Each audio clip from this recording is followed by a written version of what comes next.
নিরঙ্কুশ সংখ্যাগরিষ্ঠতা পাওয়ার পর বিএনপি নতুন মন্ত্রিসভার কাঠামো প্রায় চূড়ান্ত করেছে। পুরনো অভিজ্ঞ নেতাদের পাশাপাশি নতুন ও তরুণ মুখ রাখার পরিকল্পনা নেওয়া হয়েছে। একই সঙ্গে টেকনোক্র্যাট কোটায় কয়েকজনকে যুক্ত করার বিষয়টিও আলোচনায় রয়েছে। 2001 থেকে 2006 মেয়াদের মন্ত্রিসভায় দায়িত্ব পালন করা কয়েকজনকে আবার অন্তর্ভুক্ত করার বিষয়ে বিবেচনায় রয়েছে। এদিকে রাষ্ট্রপতি পদে মির্জা ফখরুল ইসলাম আলমগীরের নাম আলোচনায় রয়েছে। স্পিকার হিসেবে ডক্টর আব্দুল মঈন খানকে দেখা যেতে পারে। যোগাযোগ মন্ত্রণালয়ে মির্জা আব্বাস, স্থানীয় সরকারে সালাউদ্দিন আহমদ, বাণিজ্য মন্ত্রণালয়ে আমির খসরু মাহমুদ চৌধুরী এবং শিক্ষায় আ.ন.ম এহসানুল হক মিলনের নাম সম্ভাব্য তালিকায় রয়েছে। গায়েশ্বরচন্দ্র রায় ও ইকবাল হাসান মাহমুদ টুকুকেও মন্ত্রিসভায় নেওয়ার আলোচনা রয়েছে। প্রধানমন্ত্রীর রাজনৈতিক উপদেষ্টা হিসেবে নজরুল ইসলাম খানের নাম ঘুরছে।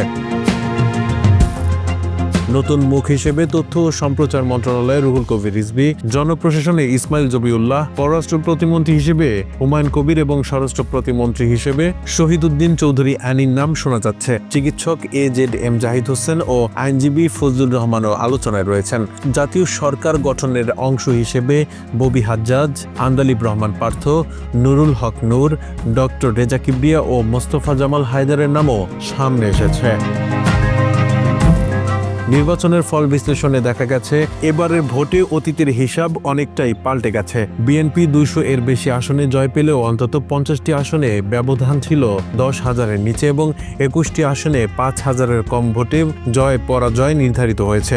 নিজেদের শক্ত ঘাঁটি হিসেবেও পরিচিত কয়েকটি জেলায় আসন হারিয়েছে দলটি। অন্যদিকে আওয়ামী লীগের ঘাঁটি হিসেবে পরিচিত কয়েকটি জেলায় বড় ব্যবধানে জয় এসেছে।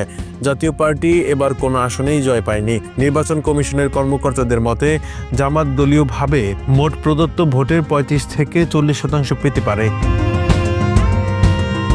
সংসদ নির্বাচনে ভোট পড়েছে 59.44%। একই দিনে অনুষ্ঠিত জুলাই সনদ বাস্তবায়নের গণভোটে ভোট পড়েছে 60.26%। দুই ভোটের মধ্যে পার্থক্য 0.82%। গণভোটে হ্যাঁ জয়ী হয়েছে। নির্বাচন তুলনামূলক শান্তিপূর্ণ হলেও বিএনপি ও জামাত একে অপরের বিরুদ্ধে কারচুপি, জালিয়াতি ও কেন্দ্র দখলের অভিযোগ তুলেছে। কমিশনের ভাষ্য, অতীতের যে কোনো সময়ের তুলনায় এটি ভালো ও গ্রহণযোগ্য নির্বাচন। ফলাফল অনুযায়ী প্রায় 2 দশক পর এককভাবে সরকার গঠন করতে যাচ্ছে বিএনপি। 297 আসনের মধ্যে দলটি পেয়েছে 209টি, শরিকদের 3টি নিয়ে মোট 212 আসন। আদালতের স্থগিতাদেশ থাকা 2টি আসনের ফল এলে সংখ্যা আরও বাড়তে পারে। নির্বাচিত সদস্যদের মধ্যে নারী, নবীন প্রবীণ ও ধর্মীয় বৈচিত্র্য রয়েছে।